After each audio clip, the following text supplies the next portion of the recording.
नमस्कार मित्रांनो, microbiology in Marathi या चॅनलमध्ये आपले स्वागत आहे. तर या व्हिडिओमध्ये आपण रिव्हर्स फेस क्रोमॅटोग्राफी म्हणजे काय ते आपण ह्या व्हिडिओमध्ये डिस्कस करणार आहोत. त्याचं ॲप्लिकेशन, त्याचं इन्स्ट्रुमेंटेशन, त्याचं प्रिन्सिपल, त्याचं इंट्रोडक्शन हे आपण या व्हिडिओमध्ये डिस्कस करणार आहोत. आणि आपण हा जो टॉपिक डिस्कस करतो आहे त्याच्या ऑलरेडी नोट्स मी टेलिग्राम चॅनलवरती टाकलेल्या आहेत आणि टेलिग्राम चॅनलची जी लिंक आहे ती डिस्क्रिप्शनमध्ये मी दिलेली आहे. तर चला तर माझं व्हिडिओ सुरुवात करूया. रिव्हर्स फेस क्रोमॅटोग्राफी ही एक वाईडली यूज होणारी जी काही क्रोमॅटोग्राफी मोस्टली यूज होणारी क्रोमॅटोग्राफी आहे, जे की लिक्विड क्रोमॅटोग्राफी आहे. पर्टिक्युलरली जर आपण पाहिलं याच्यामध्ये नॉन वोलाटाईल कंपाऊंड आहे त्याचं सेपरेशन केलं जातं, जे की स्पेशली बायोकेमिस्ट्रीमध्ये, फार्मास्युटिकल ॲनालिसिसमध्ये, एन्व्हायरमेंटल स्टडीजमध्ये वापरले जातात.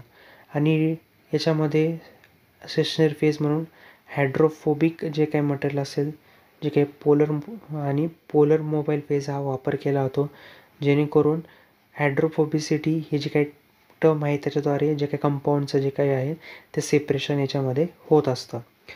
तर आता आपण याचं मेन जे काही प्रिन्सिपल आहे आता ते पाहूयात. रिव्हर्स फेस क्रोमॅटोग्राफी याला रिव्हर्स फेस का बरं म्हणतात?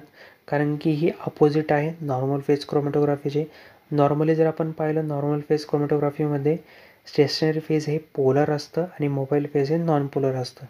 आणि हे मेनली याच्यामध्ये रिव्हर्स फेजमध्ये स्टेशनरी फेज हे उलट आहे, म्हणजे याच्यामध्ये स्टेशनरी फेज नॉन पोलर आहे, म्हणजे जे काही हायड्रोफोबिक आहे, अँड मोबाईल फेज हे पोलर आहे. आणि याच्यामध्ये डिफरन्शियल इंटरॅक्शन जे काही ॲनालाइट्स आहे ते हायड्रोफोबिक स्टेशनरी फेज आणि मोबाईल फेज सोबत कसं होतं आहे त्याच्याद्वारे जे काही सेपरेशन हे केलं जातं. आणि त्याचं हे मेन प्रिन्सिपल आहे. म्हणजे याच्यामध्ये जे काही ॲनालाइट्स आहे, कंपोनंट आहेत, जे काही मिक्सरमधले जे काही कंपाऊंड आहे त्याचं हायड्रोफोबिक स्टेशनरी फेजसोबत इंटरॅक्शन होतं आणि तसंच पोलर मोबाईल फेजमध्ये इंटरॅक्शन होऊन त्याचं काही इल्युएशन हे पुढे जाऊन सेपरेशन हे होत असतं. तर आता आपण त्याचं इन्स्ट्रुमेंटेशन पाहूया. सगळ्यात पहिलं तर जे काही पंप आहे, हे जे काही पंप आहे ते मोबाईल फेजला कॉन्स्टंट फ्लो रेट प्रोव्हाइड करण्याचं काम करतं, डिलिव्हर करण्याचं काम करतं, जेणेकरून जे काही मिक्सचर असेल ते ॲक्वियस किंवा ऑर्गॅनिक सॉल्व्हंट असेल ते त्याच्या रेशोद्वारे जे काही सॉल्व्हंटचं ॲडजस्टमेंट केल्यामुळे त्याचं सेपरेशन हे व्यवस्थित होऊ शकेल किंवा ग्रॅडियंट इल्युएशन त्याचं हे व्यवस्थित होऊ शकेल. दुसरं जे काही इंजेक्टर हे क्रोमॅटोग्राफिक कॉलममध्ये मेनली सॅम्पल इंट्रोड्यूस करण्यासाठी वापरलं जातं, जे काही लूप इंजेक्टरद्वारे जे काही सॅम्पलचं व्हॉल्यूम असेल प्रिसाइजली त्याच्यामध्ये इनपुट हे केलं जातं. कॉलममध्ये जर आपण पाहिलं प्रत्येक जे काही क्रोमॅटोग्राफी टेक्निक आहे त्याच्यामध्ये मेनली स्टेशनरी फेज ही इनबिल्ड म्हणजे त्याला डायरेक्टली अटॅच असते. सॉलिड फेज म्हटलं जातं याला.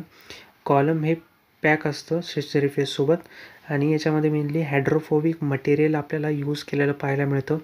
त्याच्यामध्ये C18, C8, फिनोनिल हे मोस्टली याच्यामध्ये वापरलं जातं.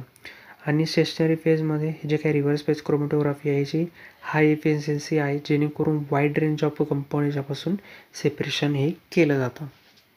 त्याच्यानंतर डिटेक्टरमध्ये जर आपण पाहिलं तर मेनली UV विजिबल जे काही डिटेक्टर आहे त्याचा वापर केला जातो, जेणेकरून ॲनालाइटचं जे काही ॲब्सॉर्प्शन असेल ते डिटेक्ट केलं जातं, मॉनिटराईज केलं जातं आणि स्पेसिफिक वेवलेंथला याचं जे काही ॲनालाइटचं जे काही ॲब्सॉर्प्शन आहे ते डिटेक्ट करून डायरेक्टली ते जे काही डाटा असेल तो सॉफ्टवेअरला पाठवला जातो.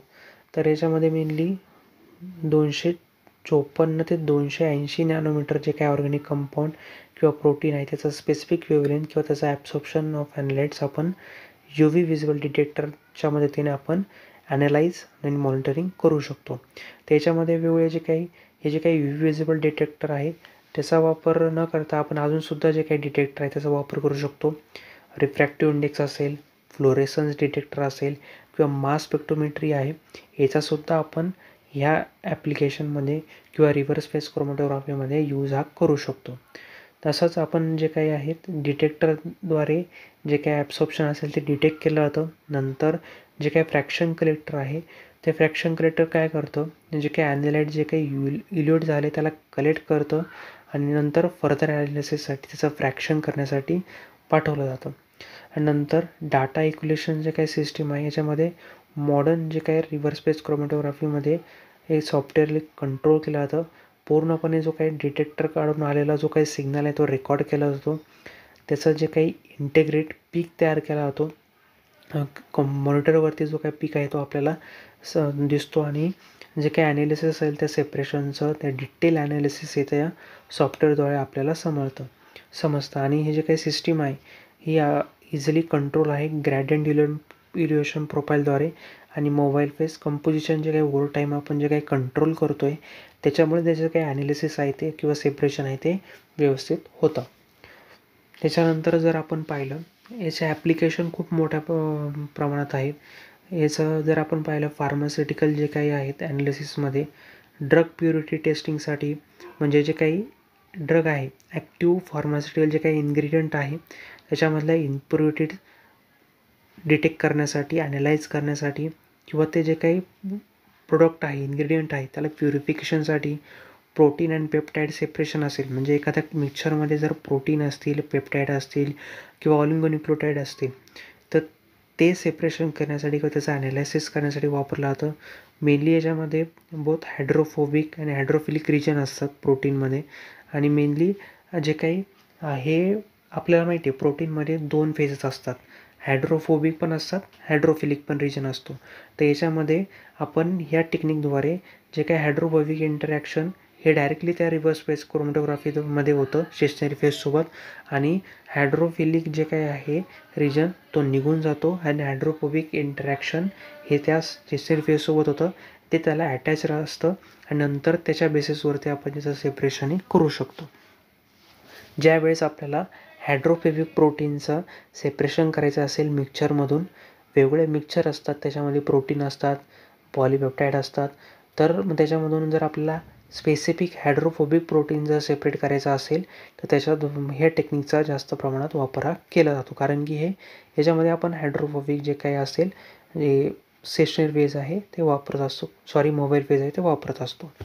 फॉर्म्युलेशन डेव्हलपमेंटमध्ये जर आपण पाहिलं तर याच्यामध्ये ड्रग फॉर्म्युलेशन असेल, टेस्टिंग असेल किंवा त्याची इफिशियन्सी चेक करण्यासाठी त्याचा ॲक्टिव्ह आहे की नाही ते चेक करण्यासाठी याचा वापर केला जातो. एन्व्हायरमेंटल ॲनालिसिसमध्ये जे काही प्रोटॉन आहे, पेस्टिसाईड आहेत, हर्बिसाईड्स आहेत, ऑर्गॅनिक कंटामिनंट्स आहेत त्याचं ॲनालाइज करण्यासाठी किंवा त्याचं सेपरेशन करण्यासाठी याचा वापर केला जातो. तर फूड इंडस्ट्रीमध्ये जे काही प्रिझर्वेटिव्स आहेत, फ्लेवरिंग कंपाऊंड आहेत किंवा याच्यामध्ये जे काही कंटामिनंट्स आहेत त्याचा ॲनालिसिस करण्यासाठी, त्याचं टेस्टिंग करण्यासाठी किंवा जे काही क्वालिटी कंट्रोल आहे ते मेंटेन राहावं त्यासाठी सेफ्टी आणि जे काही कन्सिस्टन्सी आहे त्या प्रोडक्टची ते मेंटेन करण्यासाठी, कंट्रोल करण्यासाठी याचा वापर केला जातो. त्याच्यानंतर केमिकल इंडस्ट्रीमध्ये जर आपण पाहिलं ऑर्गॅनिक कंपाऊंड असेल, सिंथेटिक पॉलिमर असेल, पेट्रोकेमिकल प्रोडक्ट आहे त्याच्या प्युरिफिकेशनसाठी ह्या टेक्निकचा वापर केला जातो. तसंच नॅचरल प्रोडक्ट आहेत त्याचासुद्धा म्हणजे फ्लेवोनॉइड्स असतील, टर्पनॉइड्स असतील, अल्कलॉइड्स असतील असे वेगवेगळे जे काही कॉम्प्लेक्स मिक्सचरमधून जे काही सेपरेशन आहे ते आपण करू शकतो. तसंच जर आपण बायोलॉजिकलमध्ये पाहिलं लिपिड आहे, बायोमेडिकल आहे, हे जे काही किंवा बायोलॉजिकल फ्लूइड आहे त्याचं आपण सेपरेशन हे करू शकतो. याचा मेनली यूज आपण मेटाबॉलिक प्रोफायलिंग, प्रोटिओमिक्स म्हणजे प्रोटीनचं सेपरेशनमध्ये, मेटाबॉलिमिक जे काही स्टडीज आहे त्याच्यामध्ये करू शकतो. तसंच आपण याचा वापर कायरल जे काही सेपरेशन आहे त्याच्यामध्ये सुद्धा करतो. जे काही इनॅन्शोमर आहे फार्मास्युटिकल इंडस्ट्रीमध्ये त्याच्या सेपरेशनसाठी, ॲनालाइजसाठी याचा वापर केला जातो. तर मेनली हे जे काही रिव्हर्स फेस क्रोमॅटोग्राफी आहे ते हायली इफेक्टिव्ह व्हर्सॅटाईल क्रोमॅटोग्राफिक टेक्निक आहे जेणेकरून जे काही त्याचं मोठ्या प्रमाणात आपल्याला ॲप्लिकेशन पाहायला मिळतात. कारण की याच्यामध्ये आपण हायड्रोफोबिसिटी ही जी काही टर्म आहे याचा वापर करून त्या कंपाऊंडचं सेपरेशन करतो आहे आणि याच्यामध्ये जे काही फार्मास्युटिकल जे काही प्रोडक्ट असतात किंवा एन्व्हायरमेंटल ॲनालिसिस करणारे जे काही प्रोडक्ट आहेत, पोर्टंट आहे, फूड सेफ्टीमध्ये, केमिकल ॲनालिसिसमध्ये याचा वाईडली यूज किंवा त्याचे ॲप्लिकेशन आपल्याला पाहायला मिळतात. आणि हे जे टेक्निक आहे त्याचा हाय रेझोल्युशन, स्पीड आणि जे काही wide range of a compound separate करण्याची जी काही ॲबिलिटी आहे त्याच्यामुळे मॉडर्न क्रोमॅटोग्राफीमध्ये ॲज अ इम्पॉर्टंट टूल म्हणून रिव्हर्स फेस क्रोमॅटोग्राफीचा वापर केला जातो. तर या व्हिडिओमध्ये आपण रिव्हर्स फेस क्रोमॅटोग्राफी हा टॉपिक डिस्कस केला. जर तुम्हाला माझा व्हिडिओ इन्फॉर्मेटिव्ह वाटला असेल नक्की व्हिडिओ लाईक करा आणि चॅनल सबस्क्राईब करायला विसरू नका. चला भेटूया. पुढच्या व्हिडिओमध्ये.